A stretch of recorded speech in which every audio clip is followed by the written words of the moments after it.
had my 2019 model Triumph Speedmaster for just under a year and a half now.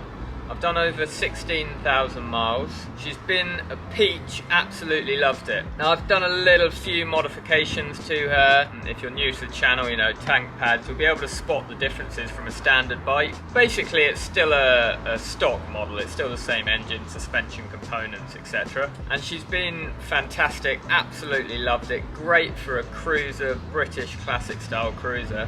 But it's finally the time I've got to test out the Bobber, so we're going to test out a 2022 Bobber model today and basically see how it compares to the Speedmaster. Can it compete with the Speedmaster? Oh, that's a tough one. Is it as good? Is it worse? Is it better? What are the differences? Let's go find out. Jump on the Bobber.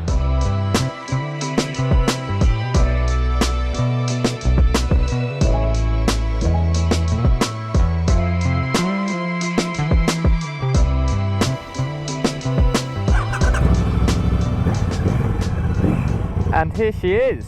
Forget how cool these bikes look. When you see them, I mean, they look great on video and in pictures, but when you see them in person, God, they're really cool looking bikes, these Bobbers. Absolutely stunning. With the single seat, with of course why it's called the Bobber styling as well. £12,395, exactly the same price as the 2022 Triumph Speedmaster. 1200cc parallel twin, so it's not a V-twin, it's a parallel twin. 77 brake horsepower and 106 Newton meters of torque. Now for 2022, the Bobber has had a little bit of an update, no major changes. It's basically, as they were just telling me at Blade Motorcycles, thank you to Blade for lending me the bike for today. Get down there if you want to test any of their bikes. It's brilliant. They've got everything you need up there really. But yeah, they were just telling me at Blade that it's basically, the 2022 model is basically the Bobber Black, the previous Bobber Black. So it's got a few extra trinkets on it. First off, immediately jumping on, compared to the Speedmaster, obviously it's very reminiscent of the Speedmaster. They're exactly the same engines, exactly the same braking system, exactly the same suspension. Now, before the Speedmaster had 42mm front forks, now for 2021 they've updated the Speedmaster's front forks to be the same as the Bobber for 47mm. They're identical bikes, it's just the styling basically. So immediately jumping on. Now I have the comfort seat on the Speedmaster, which is now standard on the Speedmaster.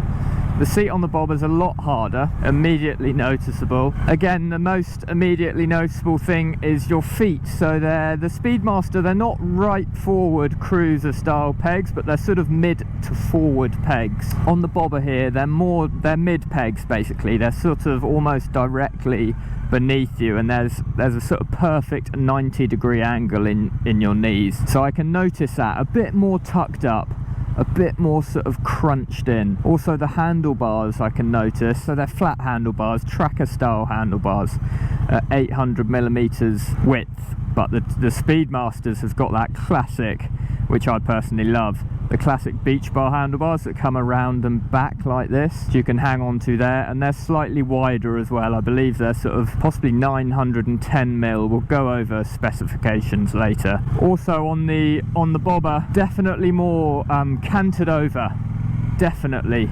On the Speedmaster you're sitting back, much more sort of open, comfortable, relaxing position, whereas this Bobber I'm much more over the front end, a much sportier feeling ride. Well, one thing I've found out is I definitely need to get my Speedmaster remat. This Bobber is with the standard tune, the revs are much different. My Speedmaster's operating much lower down in the rev range. Anyway, that's unique to my bike. So one obvious downside to the Bobber compared to the Speedmaster is I have a highway screen, standard screen, optional from Triumph. It's more comfortable on the motorway and touring miles, much more wind protection, more laid back cruiser style, whereas the Bobber here, I can feel I would get, especially with my backpack on, I would get fairly uncomfortable after a couple of hours, whereas on the Speedmaster I can pretty much go all day. So that's one up to the Speedmaster, comfort.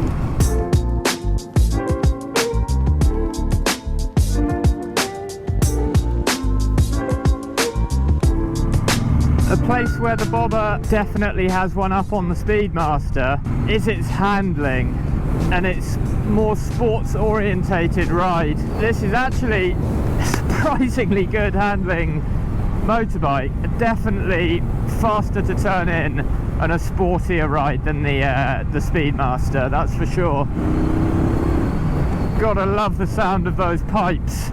I've got the Vance & Hines on my Speedmaster. They're exactly the same, these bikes, but the Vance & Hines just help it pop a little bit more. Forget it sounds really good standard stock exhaust though. But yeah, the Bobber is a much sportier ride than the Speedmaster. It's exactly the same suspension. You got a monoshock on the rear, 47mm forks up front. I don't know whether they've stiffened up the suspension a little bit more on the Bobber. It feels stiffer and much sportier. I mean, obviously a lot of that is down to the riding position. These bars being flat bars, you can get a bit more counter steering going on, more lent over, of course gravelly here, more lent over the front end a bit. But yeah, the Bobber's a really good handling bike. Now don't get me wrong, the Speedmaster is a good handling bike for a cruiser as well. But yeah, if you want sport and a fun ride, the Bobber's quite fun actually. It's definitely got that. You can take it for a bit, you can be a bit naughty on it, which is good. That's 1-1. Bobber beats the Speedmaster on handling, for sure.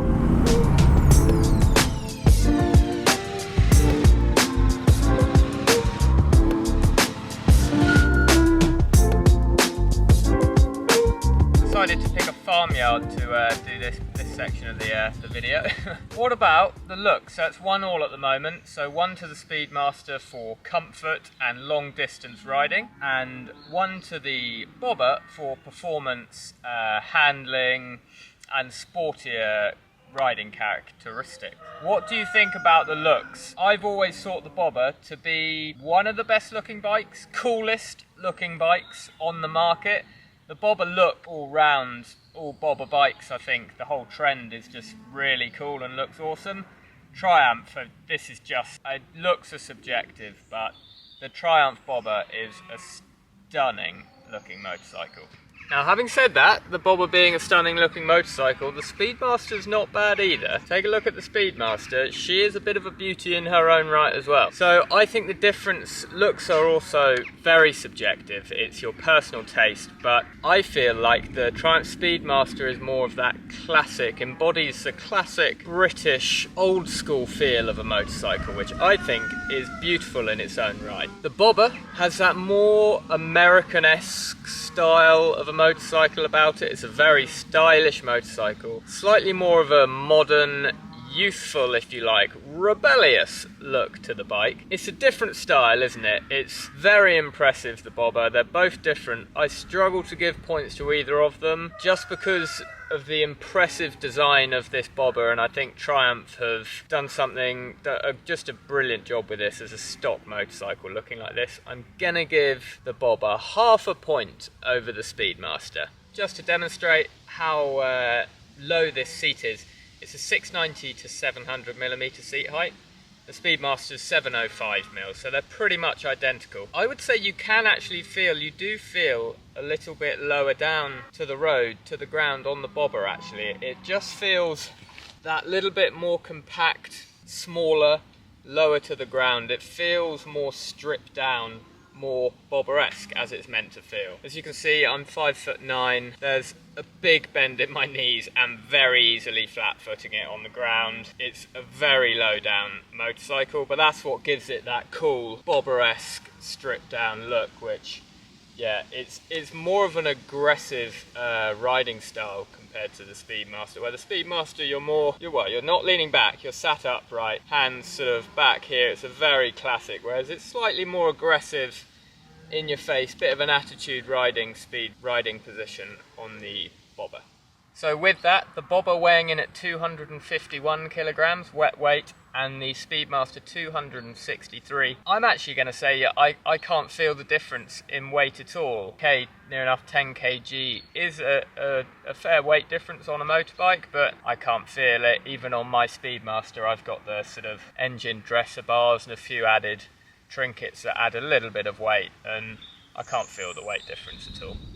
So what about, I said the Speedmaster's better for touring and long distances. What about range and fuel range? So for 2021, the Triumph Bobber actually made the fuel tank larger capacity. So it went from 9 litres to 12 litre fuel tank, which is a little bit more, which just helps a little bit more for that longer riding. So the Speedmaster and the Bobber have exactly the same fuel tanks, 12 litres. Not great in either respects for touring, but yeah, they're level field at the moment. The Speedmaster would have had it, but the Bobber has updated to a 12 litre. What about braking for the differences in the Speedmaster and the Bobber? Well, identical. You could say the brake's possibly a bit sharper on the Bobber due to the less weight it needs to be stopping, but barely noticeable, to be honest. You've got two 320mm discs up front with 2 piston Brembo calipers. On the rear you have a single 255mm disc with a single piston Nissin caliper.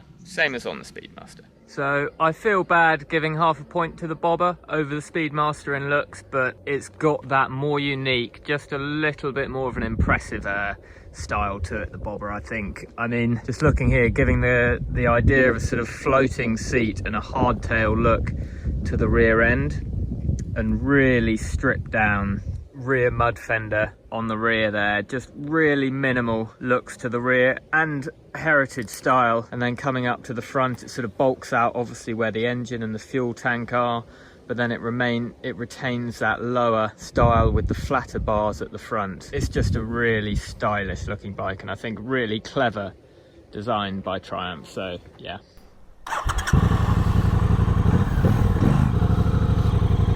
So any other differences in the two bikes? There's not really. As I was saying at the beginning, they're basically identical bikes and components. So what have we got it? I think we have the Bobber up by half a point at the moment on looks. Basically, guys, having ridden the Bobber briefly now and having had the Speedmaster for the past, well, year and a half, let's say, and put a lot of miles on that, which bike would I have? Personally, I would definitely still have a Speedmaster. There's the answer. I don't think either of the bikes is worse or better. They're really similar bikes. They're just different looking, and for different purposes is what you want the bike for. If you want a bike just for riding during the day, if you live in town, I think the Bobber would be the bike to get. It would be slightly better in town. It's more nimble, more manoeuvrable, so better for in town. And you could argue it's got the better looks for in town. It looks a little bit cooler,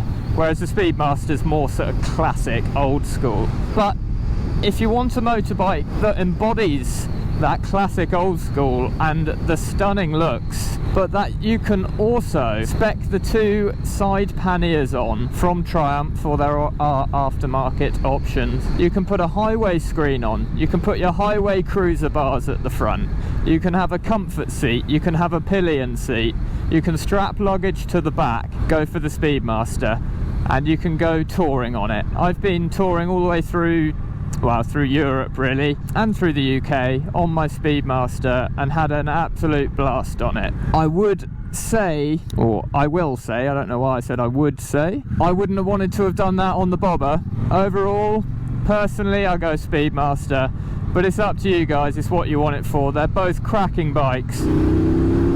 Oh gosh, and it reminds me, I really need to get a remap on my Speedmaster. Great engine, this 1200. Okay, it's a parallel, so you're not getting that as much character as you are on a V-twin from, say, Harley Davidson, for example, but because of the 270 degree, there's still plenty of character there. Both very cool bikes. I'll let you make your own mind up. But in this review, the Bobber has trumped it by half a point. I'm a little bit sad about that. Thanks again massively to Blade Motorcycles for lending me the Bobber for the day. Very much appreciated. I've had a lovely ride, and it has confirmed that I have definitely made the right choice with my Speedmaster. Anyway, thank you for watching. If you liked the video, please don't forget to subscribe to the channel, and I'll see you in the next vid. Lovely. Cheers. Ciao, Bella.